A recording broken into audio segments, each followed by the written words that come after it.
Hello good morning. और आज हम पढ़ने वाले हैं प्रोनाउन का चैप्टर 6 यानी कि पार्ट 6। प्रोनाउन 5 तक कंप्लीट हो चुके हैं, आप लोग पहले उन्हें देख लें। बात करेंगे डिस्ट्रीब्यूटिव एंड रिफ्लेक्सिव प्रोनाउन की। आगे बढ़ते हैं।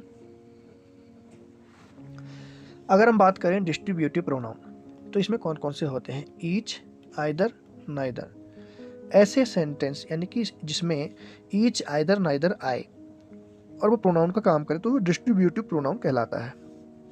देख लेते हैं। ईच, एवरी, आइदर, नाइदर, यानी कि ये कहीं भी अगर शब्द आ जाए यहाँ पर एवरी भी जोड़ देंगे, ठीक है। तो ईच, एवरी, आइदर, नाइदर। उसके बाद आए नाउन। अगर नाउन, मैंने क्या बोला पहले, कभी भी ऐसा कोई प्रोनाउन जो नाउन के साथ आ जाए यानी कि नाउन की शोभा बढ़ाने लगे तो वो प्रोनाउन नहीं रह जाता, वो क्या हो जाता है? एडजेक्टिव हो जाता है। क्योंकि एडजेक्टिव का काम है कभी भी नाउन की शोभा बढ़ाना। तो अगर इसके साथ नाउन आ जाए तो एडजेक्टिव बन जाएगा, यानी कि एडजेक्टिव की तरह रिएक्ट करेगा। अगर इसके साथ नाउन ना आए, सीधा ईच से बात हो, एवरी से बात हो, या आइदर से या नाइदर से बात हो और ये प्रोनाउन के रूप में यूज हो, तभी ये डिस्ट्रीब्यूटिव प्रोनाउन कहलाएगा। देख लेते हैं। ईच, ईच कहाँ यूज होगा? ईच ये दो ग्रुप के लिए होगा और इसका अर्थ निकलेगा प्रति एक, है ना। दो ग्रुप की बात करेंगे लेकिन इसमें अर्थ इसका जो निकलेगा वो निकलेगा प्रति एक। एवरी कहाँ यूज होगा? ये दो से अधिक के लिए यूज होगा और इसका जो अर्थ निकलेगा वो निकलेगा प्रत्येक।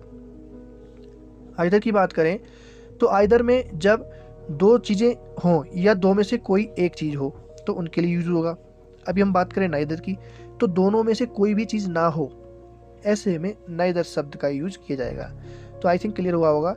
ईच प्रति एक के लिए, एवरी प्रत्येक के लिए, आइदर दो या दो में से कोई एक के लिए, नाइदर इन दोनों में से कोई भी नहीं यानी कि दोनों में से एक भी नहीं, तो इसके लिए नाइदर यूज करेंगे। एग्जाम्पल देखते हैं। Each is happy. ईच क्या हो गया? प्रोनाउन हो गया, यानी कि डिस्ट्रीब्यूटिव प्रोनाउन हो गया।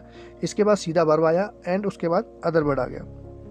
अगर ईच के साथ यहाँ पर नाउन लगा होता, each boy, each teacher, each girl, ऐसे में ये ईच किसका काम करता? फिर एडजेक्टिव का, क्योंकि नाउन इसके साथ जुड़ जाता। लेकिन ईच यहाँ पर खुद प्रोनाउन का काम कर रहा है, यानी कि कोई भी नाउन इसके साथ नहीं जुड़ा है, तो यह क्या कहलाएगा? Distributive pronoun. आगे बढ़ जाते हैं।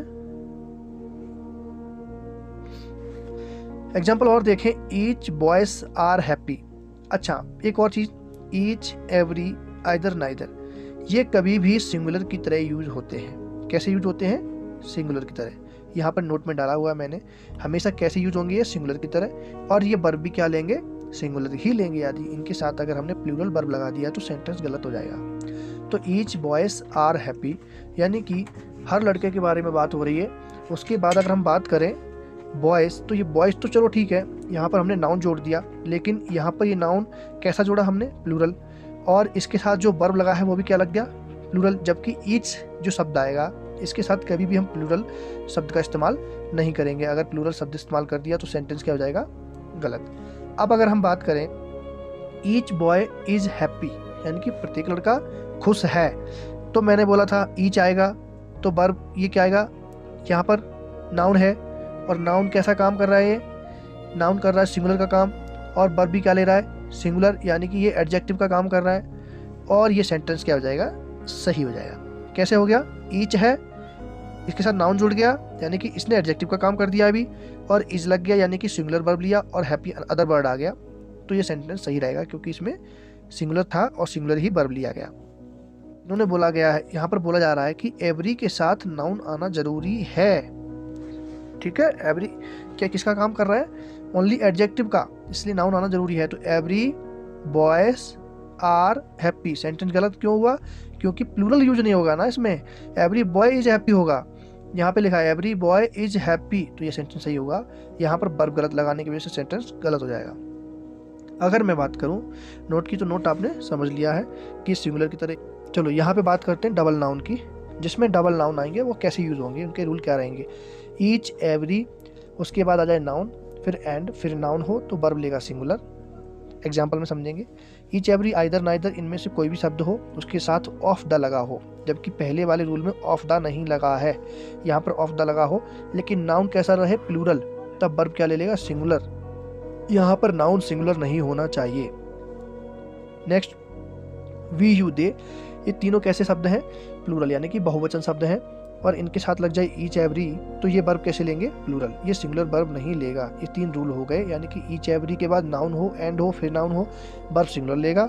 Each every either neither of the हो, नाउन प्लूरल हो, उसके बाद वर्ब कैसा लेगा? सिंगुलर। अगर प्लूरल ही शब्द हैं तीनों, इनमें से तीनों में से एक कोई भी प्लूरल शब्द है, उसके बाद ईच एवरी है, तब वर्ब कैसा लेगा? प्लूरल। ये 3 रूल हैं। इनमें एग्जाम्पल समझ लेते हैं। Each boy and each girl is going to cinema, यानी कि यहाँ पर ईच एवरी वाली बात हो रही है, तो ईच लग गया, है ना, एंड लग गया, यानी नाउन के बाद, यानी कि बॉय, ईच बॉय यानी नाउन आया, उसके बाद एंड लगा, उसके बाद ईच गर्ल आ गई, उसके बाद इसने वर्ब क्या लिया? सिंगुलर। रूल बोल रहा है कि वर्ब क्या लेना है? सिंगुलर, गोइंग टू सिनेमा, यानी सेंटेंस हो गया सही। दूसरा सेंटेंस बोल रहा है each of the officers are honest, तो मैंने बोला each every either neither of the वाला सेंटेंस हो, कौन सा हो? ऑफ द वाला, ये ऑफ द वाला है, तो ऑफ द वाले सेंटेंस में ये तो सही है, चलो प्लूरल है नाउन, लेकिन वर्ब कैसा लेना है इसने? सिंगुलर, जबकि सिंगुलर वर्ब नहीं लिया, यहाँ पर कैसा वर्ब ले लिया? प्लूरल, तो ये सेंटेंस क्या हो जाएगा? गलत। सेम यहाँ पे ईच ऑफ द ऑफिसर, यानी कि ईच सही है, ऑफ द सही है, ऑफिसर यहाँ पर प्लूरल होना चाहिए, यानी कि प्लूरल होना चाहिए नाउन, जबकि यहाँ पर ऑफिसर ओनली है, यानी कि एस नहीं लगा है, तो ये सेंटेंस हो गया गलत, जबकि इसने वर्ब सही लिया है, सिंगुलर। क्लियर? ठीक है। यहाँ पर ईच ऑफ द ऑफिसर्स, यानी कि ये तो प्लूरल हो गया, लेकिन वर्ब इसने क्या ले लिया? सिंगुलर। और यहाँ पर बात हो रही है ऑनेस्ट की, यानी कि ये सेंटेंस हो गया सही। नेक्स्ट सेंटेंस देख लेते हैं। We each have advised him to give up the smoking, यानी कि यहाँ पर बात हो रही है ये वाले रूल की। वी मतलब यहाँ पर प्लूरल आ गया, उसके बाद ईच हो गया, ईच एवरी में से कोई भी एक शब्द आ गया, उसके बाद वर्ब क्या लगना है? प्लूरल। देखो यहाँ लिखा है, तो हमने वर्ब भी क्या लगा दिया? प्लूरल। तो we each have advised him to give up the smoking. I think ये आपको समझ में आया होगा। नेक्स्ट बात करेंगे रिफ्लेक्टिव या एम्फेटिक सेल्फ प्रोनाउन की। ठीक है, अब सेल्फ प्रोनाउन में 2 होते हैं, रिफ्लेक्टिव और एम्फेटिक। जब बात हो माई सेल्फ, और self, your self, your self, him self, her self, them self, मैंने जब रूल आपको पढ़ाया था पहले कि रिफ्लेक्टिव या एम्फेटिक सेल्फ प्रोनाउन कौन से होते हैं, तब यहाँ पर लास्ट में जो लिखे थे सेल्फ वाले शब्द, रिमेंबर कर पा रहे हो, तो वो थे रिफ्लेक्सिव, है ना। ये कैसे आएंगे? इसका रूल है सब्जेक्ट होगा, फिर वर्ब होगा, उसके बाद सेल्फ प्रोनाउन होगा, तब कौन सा कहलाएगा? ये रिफ्लेक्सिव।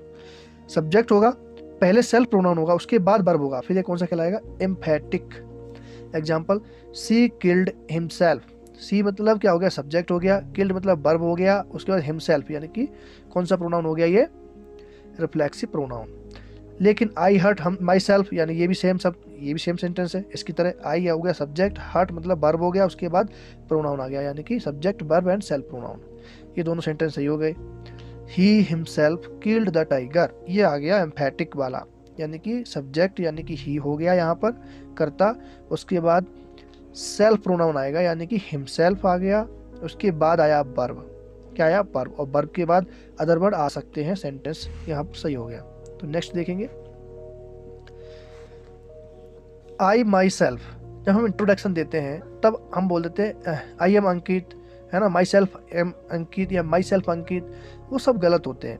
यहाँ पर सही सेंटेंस होता है I myself am Ankit. Okay, तो सेंटेंस सही ये माना जाता है, जबकि आई माई सेल्फ इज अंकित गलत हो जाएगा, क्योंकि यहाँ पर जो वर्ब लगेगी वो सब्जेक्ट के हिसाब से लगेगी, इसके हिसाब से। ठीक है, यहाँ पर हम देखें आई माई सेल्फ आर अंकित, ये भी गलत हो जाएगा, प्लूरल हो जाएगा।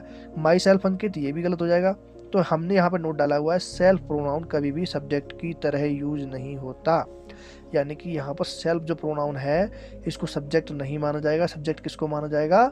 इसके पहले जो है आई, उसको, इसके हिसाब से ही क्या लगेगी? वर्ब। कभी भी वर्ब किसके हिसाब से लगती है? सब्जेक्ट के हिसाब से।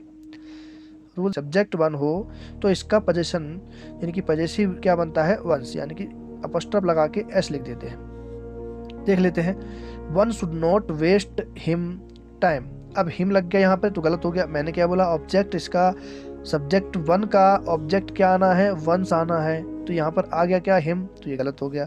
One should not waste one's time, यानी कि किसी ने अपना समय बर्बाद नहीं करना चाहिए। तो ऐसे में हमने क्या बोला कि one should not waste one's time, यानी कि वन क्या है? सब्जेक्ट है, शुड नॉट वेस्ट यानी कि इसका ऑब्जेक्ट क्या लग गया? वंस। ओके, आगे बढ़ते हैं। Everyone is the master of one's fate. अब यहाँ पर बात हो रही एवरीवन की। Everyone is the master, of, यानी कि हमने बात की थी वन की, यानी कि अगर वन सब्जेक्ट होगा तो वंस आएगा, हमें एवरीवन से क्या लेना देना था। तो एवरीवन वाले में कौन आएगा, हिज आएगा। जैसे देख लेते हैं, everyone is the master of his fate. मेरी बात समझ में आ रही होगी आपको, मैंने सिर्फ बोला है यहाँ पर रूल चल रहा है सब्जेक्ट अगर वन होगा तो ओनली वन, उसके लिए ऑब्जेक्ट आएगा वंस, यानी कि हिम हर नहीं आएगा। जबकि एवरीवन अलग हो गया सब्जेक्ट, एवरीवन अलग है, वन अलग है, तो एवरीवन के साथ क्या आएगा, हिज आएगा। तो आई थिंक ये आपको क्लियर हुआ होगा। आज के लिए इतना ही। Thank you so much, good bye.